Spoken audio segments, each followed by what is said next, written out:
युवाओं को एक नई सोच, नई दिशा की आवश्यकता होती है। अगर उसमें भटकाव आ जाए तो पूरा देश का ही बदलाव हो जाता है। देश में लगभग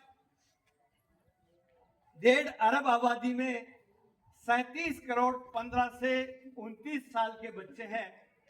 अगर उनका सही तरीके से विकास होगा, सही सोच बढ़ेगी, अपनी संस्कृति को लेकर आगे बढ़ेंगे, सामाजिक सरोकार के कार्यों को आगे रखेंगे, तो निश्चित ही देश आगे बढ़ेगा।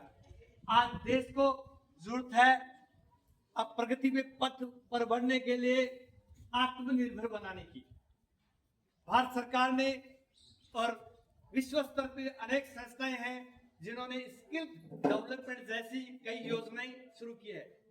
हमारे महामहिम प्रधानमंत्री जब से बने हैं 2015 के बाद में लगभग 300 स्किल डेवलपमेंट की योजनाएं बनी है और उन पर काम भी हो रहा है। देश का युवा अगर बेरोजगार है, उसके पास रोजगार नहीं है, तो निश्चित ही उसमें भटकाव आएगा। जब युवा सशक्त होगा, सबल होगा, निश्चित ही देश जिस ऊंचाई पर पहुंचना है वो पूछेगा। हमारे देश को हमारे महामहिम प्रधानमंत्री ने एक सोच के तहत 2047 तक विकसित राष्ट्र बनाने का संकल्प लिया था। वो संकल्प आप युवाओं के भरोसे ही है। अगर आप युवा उस संकल्प में खरे नहीं उतरेंगे तो शायद ये देश उस लक्ष्य पे नहीं पहुंचेगा। जिनकी उम्र 65-70 साल, प्रधानमंत्री जी उनकी उम्र तो 75-80 साल हो गई है। आप ही देश का भविष्य हो।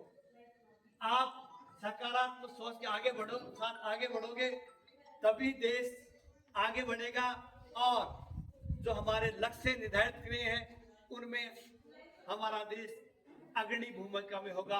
और विश्व स्तर पर जो आज हलचल मची हुई है, आतंकवाद चरम सीमा पर है, एक देश दूसरे के साथ कटुता के साथ लड़ रहा है, इसकी वजह है कि युवा शक्ति के पास एक विजन नहीं है, एक सोच नहीं है।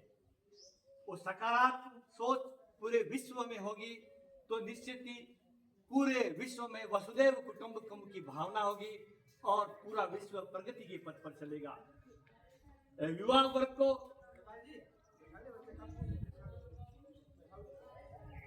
बैठोगे।